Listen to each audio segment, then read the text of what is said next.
Та бүхэн амар амгалан айлтгая. За өнөөдөр хөдөө аж ахуйн давхар даатгалын компани санхүү эрхсэн Соронзон бол тэгэхээр бид хоёр даатгалын компани нэгэн бод хүртэхэд эрхцээ орчин нөлөөлсөн нэг жижиг сэдвийг тавьж байгаа.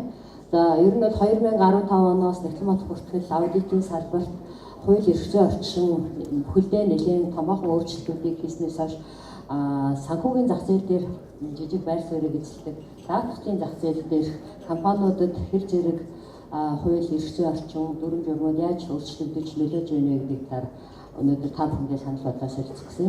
За ер нь бол санхүүгчдийн хамгийн гол зүйл бол санхүүгийн үйл ажиллагаагаа тогтвортой байлгах.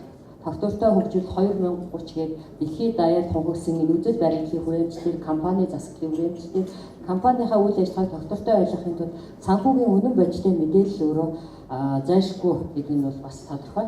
Тэгэхээр даатгалын зах зээлийг үүсгэхэд бол даатгал гэдэг нь өөрөө ихэлцэлтэй хүлээсэн харилцаа байдаг. Тэгэхээр даатгагч, даатгуулагч гэсэн энэ хоёр том хэрэглэгчийн хүрээнд өнөөдөр Монгол улсын хэмжээнд нийтдээ 17 даатгалын компани үйл ажиллагаагаа явуулж байгаа. Өөрөөр хэлбэл түрүүний хэлээд нөгөө даатгагч нар маань 17 компани үйл ажиллагаа явуулж байгаа. Ерөнхий даатгалын 15 компани, давхар даатгалын 2 компани, урт хугацаа даатгалын 1 компани. Эдгээр компаниуд маань нийтдээ 224 салбар бүхий үйл ажиллагаагаа явуулж байгаа. За энэс гадна даатгалын мэргэжлийн оролцогчид маань өнөөдрийн байдлаар нийтдээ 43 компани даатгалын зуучлаар хохирол үнэлэгч компаниуд 28 байгаа. За мөн энд сууж байгаа аудитын компаниудаас ч гэсэн 43 компаниудад даатгалын компаниудад аудит хийх хэрэгтэй ийм үйл ажиллагаа явуулж байгаа. За нөгөө талдаа бол энэ даатгалын компаниуд буюу даатгагчид маань даатгуулагчдаа ийм энгийн ердийн даатгалын 17 бүтээгдэхүүнээр урт хугацааны 6 даатгалын бүтээгдэхүүнээр үйлчлэгийг үзүүлж яваа. За энэ үйлчлэгийг үзүүлж байгаа энэ сүүлийн хэдэн жил Монгол улсын хэмжээнд энэ даатгалын компаниудын үйл ажиллагаа харьцангуй тогтвортой буюу сайжирч байгаа гэж ингэж санхүүгийн зах зээл дээр үздэг. За ингээд бид нар энэ ихний юунаас аваад үзэх юм бол сая гаруй даатгуулагч иргэн аж ахуйн нэгж сүүлийн 4 жил тогтвортой. Хамгийн сүүлийн 18 оных нь бол 3 дугаар үйл ажиллагааны байдлаар мэдээлэл байгаа. За гэтэл энэ даатгуулагчдын тоог аваад үзэх юм бол нэлээд хангалттай. Монгол бас 3 сая гаруй иргэнтэй тийм. Ингээ аваад үзэх юм бол иргэн аж ахуйн нэгж гараас сая гаруй хүн даатгуулчих юм байна. Гэтэл даатгуулын нөхөнд төлбөр авагчид маань 6 хүрэхгүй хувь дунджаар нь 6.5%тай ийм байдаг. За тэгээд ардчилсан даатгалын франчайз төлбөрийг харж байна. Гэтэл яг энэ тоог аваад үзэх юм бол сая гаруй хүн, сая гаруй даатгуулагчийг аваад үзэх юм бол даатгалын талаар хангалттай бүтээмжтэй мэдээлэлтэй гэж үзэж болохоор гэж өнгөрсөн 2017 онд судалгааны NRCC компаниас авсан судалгаагаар 5 дутмын нэг нь бол даатгалын талаар ямар ч мэдлэг мэдээлэл байхгүй. Ийм судалгааг өгсөн бас бид нэр харж үзэх ёстой зүйлийн нэг байгаа. За энэ саяны тоог арай өөрөөр харуулсан байна. Энэ юуг харуулах гэж энд зорьсон байх гэхээр дээдлэлт нь байгаа 2015, 16, 17, 18 онуудад байгаа даатгалын компаниудын хэмжээ жоохон томорсон байна.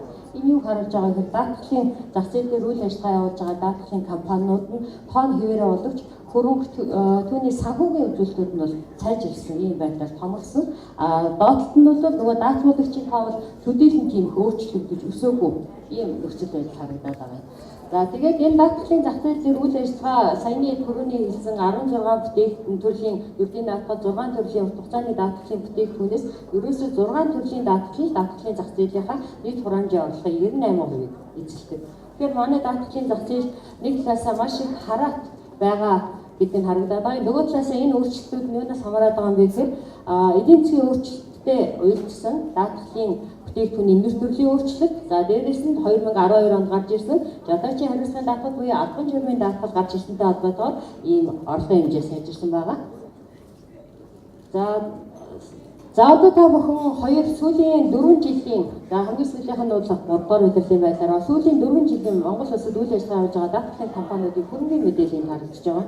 Ингээд аваад үзэх юм бол 2015-аас 16 оны үед бол 22.3%-аар 16-аас 17 оны хувьд 8.4% гэдэг хөрөнгөний өсөлтүүд нэлээд том хэмжээгээр огцом өссөн байгаа. Энэ өсөлт өөрөө юутай холбоотой гэхээр өнөөдрийн авч үзгээд хөндлөх гээд байгаа нэг жижиг журам дөрмүүдээс нэлээд хамааралтай байна гэж судлаач бидний хувьд бол үзсэн байгаа юм. За тэгээд юу хөрөнгөний бүрдүүлэлт яаж харагдаж байна вэ гэхээр ерөөсөө нөгөө ердийн даатгалын компани маань хөрөнгө бол бас дийлэнх зодтолд яваад байгаа. За гэтэл нөгөө талдаа нөгөө санхүүгийн үзүүлэлтийн маань нөгөө талд байх хэвээр үзүүлэлт маань харьцаа нэнд байж байгаа. Нөгөө сан өөр төлбөр эзний өмч. За тэгээд та бүх маань анзаарч байвал Монгол даатгал компаниас гэхээр хөдөө аж ахуйн давхар даатгал компани гээд томоохон хөрөнгө санхүүгийн хувьд хүчин чадал ихтэй зах зээл нэлээд хамарсан даатгалын компаниудаас ихтэй бүх даатгалын компаниудын хувьд энд нэлээд ялгамжтай зүйл харагдаад байгаа. Өөрөөр хэлбэл энэ юг харах хэрэгтэй вэ гэхээр бид нар нөөц сангаа хэрхэн яаж бүрдүүлж байгаа, хөрөнгөний өсөлт нь яаж гарсан бэ гэдгийг бид нар заавал анзаарах хэрэгтэй юм аа гэдгийг харж байгаа. За эдгээрээс аваад үзэхээр юу харагдаад байгаа гэхээр манай нэг хоёр сайн давуу тал байгаа. Энэ юу вэ гэхээр нэгдүгээр даатгалын салбарт үйл ажиллагаа явуулж байгаа компаниуд тогтвортой байгаа. Зүйлийн эрхцэн орчны өөрчлөлтөөр бол даатгалын компаниудын заавал авах нөөцийн хэмжээг дөрвөн сангийн хэмжээг огцон өсгсөн. Энэ тодорхой хугацаагаар тууштайгаар хугацаа олгож өгсөн боловч ер нь бол тогтвортой өссөн. За санхүүгийн үзүүлэлтүүд өсөж байгаа гэж харж байгаа. Гэтэл сул тал нь юу вэ гэхээр энэ өөрчлөлтүүдийг харахаар эдийн засгийн орчноос шууд хамааралтай циклийг аваад үзэх юм бол за тэгээд яг даатгалын салбарын нэгдсэн бодлого гэдээ баг байхгүй. Яагаад гэвэл санхүүгийн зах зээлийн маш жижиг хувийг эзэлдэг учраас энэ маш бага. За тэгээд даатгалын салбарт ажиллаж байгаа боловсон хүчний мэргэжлийн чадвар нөөцийн харьцангуй бага. За тэгээд энэ дээр байгаа бас нэг сул тал нь юу гэхээр үйлчлэгээний нөхөнд олголтын хэмжээ бага. Өөрөөр хэлбэл энэ нөгөө даатгуулагчдын эргэж даатгалыг хүртэх, буюу даатгалын үр шинийг хүртэх энэ асуудал байгаа. За ямар боломж байна вэ гэхээр өнөөдөр олон улсын хэмжээнд даатгалын салбарын өвчтөр, Монгол улсын өвчтөр эрхцэн шинжилтүүд зайлшгүй хэрэгтэй. За хоёрдугаар болохоор багтаамж ихтэй урд хойд хөрш орнуудын хувьд бол зах зээл ойр байгаа. Тэгэхээр Монгол улсын хувьд бол бас гадаадын даатгал компаниудыг даатгах тухай асуудал ярьж байна. За дараа нь даатгалын хүртээмжийг нэмэгдүүлэх тухай. Монгол улсын төрөөс баримтлах бодлого дотор мөн даатгалын хүртээмжийг нэмэгдүүлэх бодлогыг үе шатаагаад хэрэгжүүлж эхэлж байгаа энэ бас сайн тал бий. За ямар сул талууд байгаад харагдаад байгаа вэ гэхээр энэ хуулийн өөрчлөлт болон хэрэгжүүлэх хугацаанд гарч байгаа өөрчлөлтөөс хамаарат хууль бас гэрээ хэлцлүүд нэмэгдэх.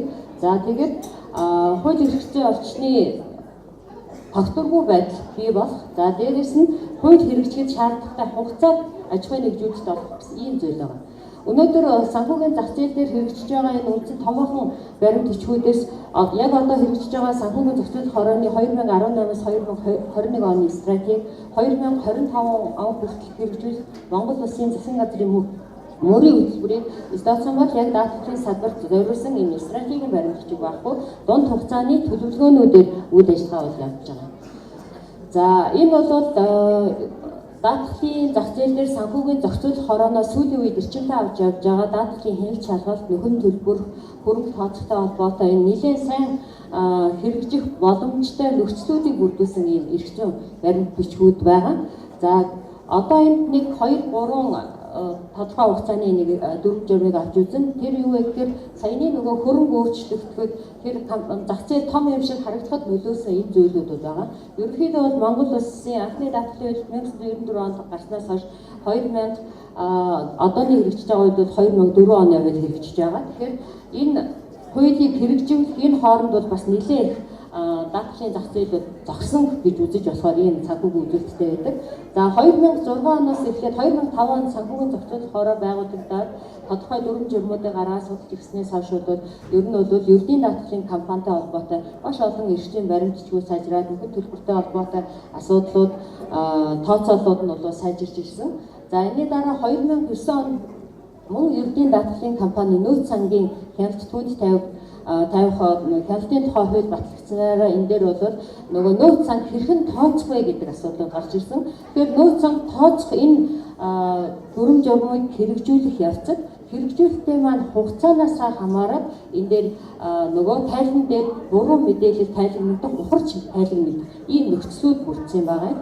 За энэний дараа бол 2015 онд одоогийн даатгалын компаниуд маш сайн мэддэг мөрдөгдөж байгаа 307 дугаар тушаал буюу ердийн даатгалын компанитай холбоотой нэгэн мод бүртгэл төлөвлөлттэй холбоотой юм томоохон баримт бичгүүд гарч ирсэн. Энэ дээр бол нөөц сангийн хуваарлалтыг бол стандартад нийцүүлж илүү сайн болгож боловсронгүй болгож орж ирсэн. Гэхдээ мөн энэ дээр бас ямар алдаа гарсан бэ гэхээр журмыг хэрэгжүүлэх хугацаа бас шууд дараа оныхоо 1 сарын 1-ээс хэрэгжих байсан учраас нөгөө орлого тооцоогүй хураамжийн нөөц ангийн орлогыг хойшлуулахын нөгөө орлоготой холбоотой тооцооллын алдаа гарч ирэх юм магадлал бий болсон юм. За эдгээр ийм асуудлуудыг аваад үзэхээр эргээд юу харах хэрэгтэй вэ гэхээр даатгалын тухай хуулийг харах хэрэгтэй болсон. За тэгээд даатгалын тухай хуулийг авч үзэхээс өмнө энэ даатгалын салбарын тойс матрицыг гаргаж үзье. Энэ бол материал дээр байгаа учраас би энэ слайдыг авчихж байна. За тэгээд даатгалын салбарын үйл ажиллагаа явуулж байгаа Монгол Улсын нутгийн дэвсгэрээр үйл ажиллагаа явуулж байгаа даатгалын компаниудад даатгалын тухай хууль, за мэргэжлийн оролцогчдын тухай хууль гэсэн үндсэн хоёр хууль бол ашиглагдаж явж байгаа. Энэ хуулиудыг нэгтлэн бод бүртгэлийн тухай хуультай давхар хэрэгжих залтуудыг аваад үзэхээр энэ өнөөдөр зайлшгүй солих өөрчлөх шаардлага гарч ирсэн. За өөрөөр хэлбэл биед бол би зөвхөн нөгөө зөрчилдсөн зүйлүүдийг нь авч үзсэн байгаа. Тэгэхээр даатгалын тухай хуулийн 7-р бүлэг нэгтлэн бод бүртгэл аудит гэсэн энэ 7-р бүлгээр бол 2015 онд батлагдсан нэгтлэн бод бүртгэлийн тухай хуулиас ийм зүйлүүд бол зөрчигдөж байгаа. За тухайлбал даатгалын тухай хуулийн 29-2-т бол нэгтлэн бод бүртгэлийн тухай хуулийн 5-2 хэсгийг хамаарахгүй гэж орсон. Гэвч энэ маань шинэ хуулиараа хасагдаад байхгүй болсон зал байгаа. За хоёрдугаарт нь даатгалын тухай хууль 29-4-т нэгтлэн бод бүртгэлийн тухай хуулийн 12 заасан баримт бичиг гэж байгаа. Шинэ хуулиар бол нэгтлэн бод бүртгэлийн 12-т бол баримт бичгийн тухай заагаагүй. Энд бол хугацааны тухай 10-р бүлгээр зүйлээр заасан байгаа. За 3-дугаарт нь даатгалын тухай хуулийн 29-7-д нэгтлэн бод бүртгэлийн баримт бичгийг 6-аас доошгүй жил хадгална гэдэг. Нэгтлэн бод бүртгэлийн тухай хуулийн дээр бол 10-аас доошгүй жил хадгална. Өшөө архивын тухай хууль тусаад нь заагаагүй гэдэг. Ингээд зөрчилтэй зүйл байгаа. За дараагийнх нь бол даатгалын тухай хуулийн 31-ийн 32-ийн нэгтлэн бод бүртгэлийн тухай хуулийн 13 дугаар зүйл заасан хугацаанд одоогийн мөрдөгдөж байгаа нэгтлэн бод бүртгэлийн тухай хуулийн 10 дугаар зүйл хугацааны тухай заалтууд байгаа. Ингээд яг одоогийн өнөөдрийн байдлаар хүчин төгөлдөр мөрдөгдөж байгаа энэ хуулиудын ийм зөрүүтэй байдлууд бол өнөөдөр зайлшгүй шинжилж нэмэлт өөрчлөлт оруулах шаардлагатай юм а гэдгийг өнөөдөр оны ихэнд нөгөө форма ярьж байгаа учраас магадгүй энэ жил хэлцэгдэх дараагийн асуудлуудад санал болгох байхаа гэж бодсон. За яг энэтэй адилхан ийм асуудал бол даатгалын мэргэжлийн оролцогчдын тухай хууль бас яг нэгтлэн бод бүртгэл аудиттай холбоотой ийм алдаатай буюу зөрүүтэй залтууд. Шууд утгаараа даатгалын компанид ажилладаг хүмүүс даатгалынхаа тухай хуулийг аваад нэгтлэн бод бүртгэлийн тухай хуулийн тэр залтыг авна гэх юм бол хэрэгжүүлэх боломжгүй ийм нөхцөл байдал үүсчихсэн. Энэ нь өнөөдрийн байдлаар одоо 3-4 жил рүү орох гээд ингэ явж байгаа учраас энийг бол зайлшгүй анхаарах шаардлагатай гэж үзэж байна. За ингээд бид хоёр бол үндсэндээ нэг 4 асуудлыг бол тавья гэсэн. Нэгдүгээр нь бол ерөнхийдөө бол одоогийн мөрдөгдөж байгаа даатгалын зах зээл дээр мөрдөгдөж байгаа 4 журмууд бол дийлэнх нь ердийн даатгалын компани болон урт хугацааны даатгалын компаниудын нэгтлэн бод бүртгэл хөтлөлт тэгээд нөөц сантай холбоотой, нөхөн төлбөр тооцоололттой холбоотой ийм асуудлууд байгаа.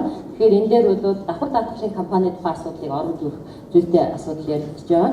За хоёрдугаарт болохоор даатгалын хүртээмжийг нэмэгдүүлэх тухай асуудал байгаа. Өөрөөр хэлбэл манай даатгалын зах зээл нь байгаа, бас даатгуулагчдын тоо мэдээлэл ч гэсэн сайн хангалттай та нар хадсан баг.